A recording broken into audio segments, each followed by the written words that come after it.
A guten Erev Shabbos, everybody, and what an amazing, amazing Shabbos it is. Baruch Hashem. This week we have the aufruf of my son Yonah Shalom, and my parents made it back to Eretz Yisrael after 2.5 years of not being here. I saw them in America, but seeing their grandchildren and great grandson. They haven't seen them since he's been a little baby.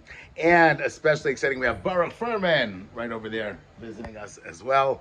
It's a super special Shabbos because not only is it, we're going to read the Aseres HaDibros, Parshat Va'Eschanan, right? But we also have Shema Yisrael, V'ahavta es Hashem Elokecha. It's Shabbos Nachamu this week as well. And to throw on to top of that, we've got Shabbos Tu B'Av as well. This week is Shabbos Tu B'Av, the 15th of Av falls out on Shabbos, and what an amazing Shabbos to have an aufruf, right? Tu B'Av, has it became somewhat of a reputation. I remember I was doing Kiruv as like this Jewish Valentine's Day, where it's a day of love and affection in Israel. It hasn't caught up as much, but it certainly is a day that Chazal tell us was a day that was a Yom Tiv Lo Yomim Tovim. There was no such great days, holidays, as the holiday of Tu B'Av. And the Gemara gives us different reasons, different stories. I'll talk about a little bit of them. Right, one is right after we have the division of the tribes, we have after the story of the Pilegish Begiva, the story with Shevet Binyamin. Right, the Jewish people took an oath that they're not going to marry them, and then they were matter the oath. They allowed them to remarry again amongst the tribes, and that became a day of holiday. It was also the day in the Midbar when the Jews, the 40th year, on Tisha B'Av, every year they would die. The last year of the Midbar, the 50th year, they waited a week, nobody died. They got up on Tu B'Av, and wow, no more death in the Midbar. And that's another reason why it's a holiday. Also, we're told the Harugei Beita, the people that were killed in the Bar Kokhba revolt in the times of Hadrian, were finally, after many years, being hung up, literally crucified, all along the roads over there. Thousands of people for years. They were finally permitted to be returned to burial. And so these are all different reasons why the holiday of Tu B'Av is especially holiday. But again, it seems a little bit strange. All of these stories are tragedies that come out, sort of the joy that comes after the tragedy. The reason why they didn't die is everybody pretty much died. 99% of Klal Yisrael for 40 years dies, and this is 1/40th of them that didn't die. So we're making a big party of that. It's almost reminiscent of Omer period, where we have the all the students of Rabbi Shimon of Rabbi Akiva died, and they stopped dying. Well, they all died out. Well, here 99% died out, and we're going to make a big holiday out of that. Or, in the battle of the Pelagic government, we have a civil war, Jews murdering and killing each other, and then we're going to wipe out this whole tribe, and there's no men left to marry, pretty much. And we're not going to let these women get married. It's a horrible tragedy. Oh, we're going to let them get married again. Once again, we're allowing them to get buried after hate. These are terrible, terrible tragedies. Of course, there's some type of menucha or nechama that we find in all of these things. It's almost like a consolation prize, and to a large degree, that's why we're told that the holiday of Tu B'Av there's brought down in the Ritva, I saw Rabbi Gladstein mentioned it should be celebrated on Shabbos Nachamu, because it's a holiday that has a connection to this concept of being consoled. And once we're talking about consolation, and therefore we're talking about the certainly Shabbos of wedding, this week's Parshat Va'Eschanan is really a parsha that has that idea. One of the consolations that we have certainly is the Torah. And that's where we go through the Aseres HaDibros. Hashem is still here. Hashem is still with us.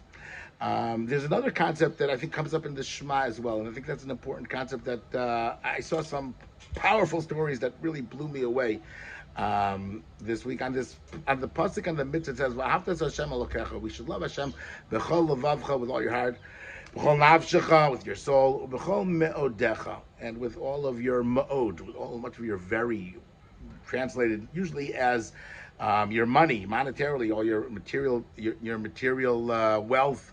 You should go ahead and love Hashem with that. However, it's brought down. The Chazal go ahead and tell us, "B'chol mida umida shehu moded l'cha hevei maidalah."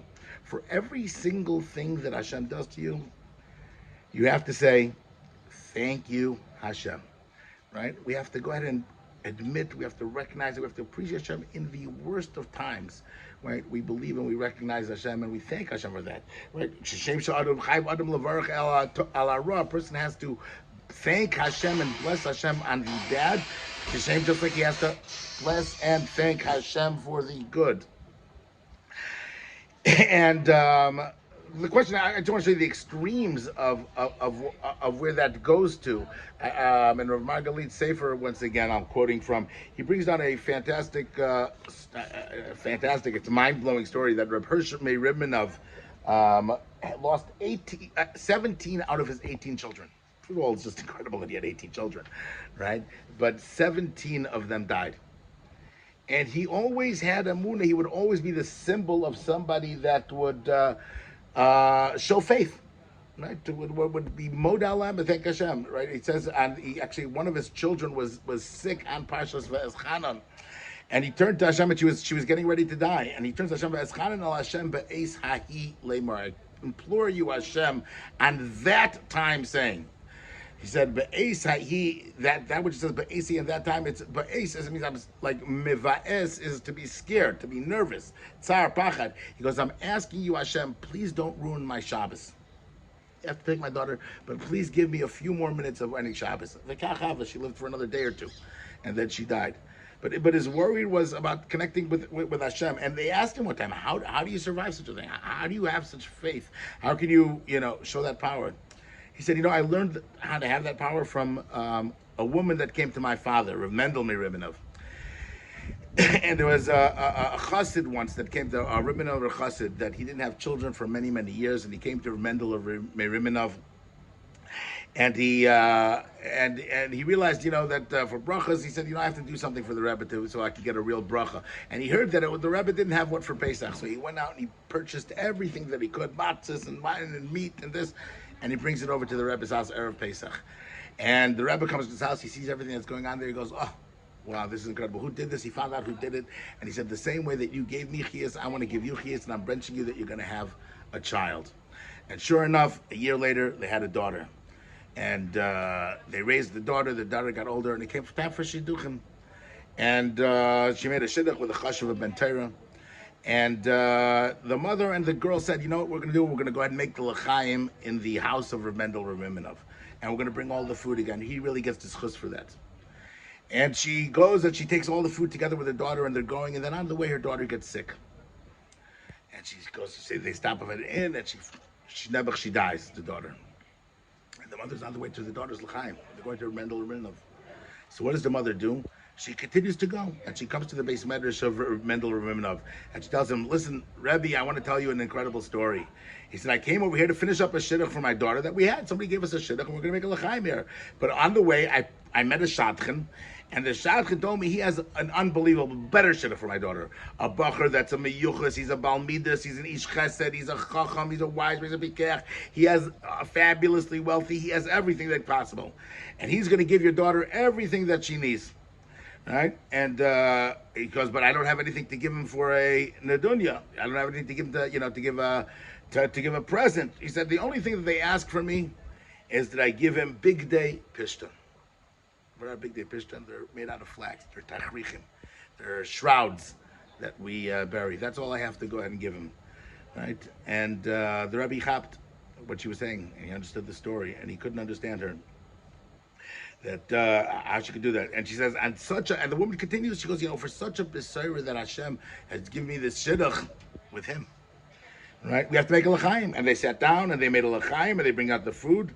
And then she says, "Okay, now we're going to go ahead and cover up the challah. We're going to go to the badekin. We're going to go ahead and dress and cover the challah." And they went to go ahead and prepare the daughter in the tachrichim and the shrouds that they had prepared for her. Right, and the Rebbe, and she said, "I'm going to give a eulogy." She goes, "My daughter was as a chasan like nobody else right now, and she brought a suda, and we're going to have a suda, simchas chasan the kala." And the Rebbe was so blown away. He said, "Look at this woman, this chasida. Look at the strength of her nefesh. Right, she has a muna bitachon Hashem. I'm blessing her that she's going to have a son." As one, he says, "But I'm telling you this time, don't make this son a shidduch with the Rebbeinu Shlomo. Right, leave out that shadchan in this one." Right, and sure enough, so Rav Hirsch Meir Ribmanov, when he was saying over the story from his father, He said, I was the Masada Kedushin by that son's wedding. And from that woman, I learned out what it means to have an Amunah Bitachon. Right? We have this concept, we have this idea, right? We thank Hashem for all the wonderful things and the simchas and the chasnas and this and that. But the truth of the matter is, it's only half the story.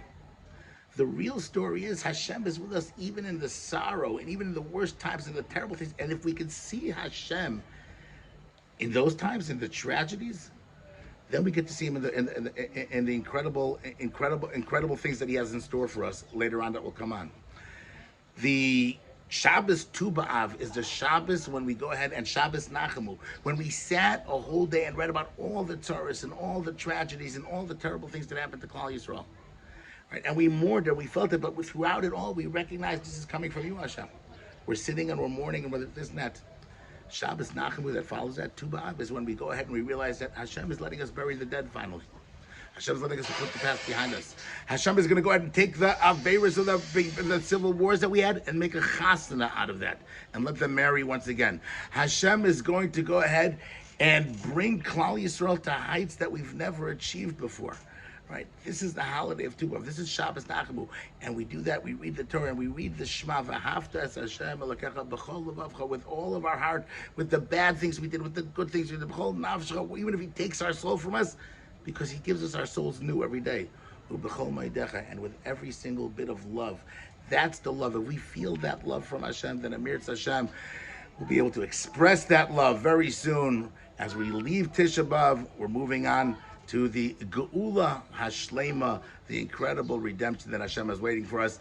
Thank you for much listening. Subscribe to my weekly email, Rabbi Schwartz at yahoo.com. And if you're in Eretz Yisrael, in the Beit Shemesh area, this Tuesday at 6:30 p.m., my son will be walking down the chuppah, Be'ezras Hashem. You're invited to join us for the Chasna, Ulam Kinur David in Beit Shemesh. And I'm even going to throw into the email, I'm going to put it on the WhatsApp group. For those of you in my WhatsApp groups, I'll send you my 2 songs that I composed in honor of the Chasna. We should only share in Simchas.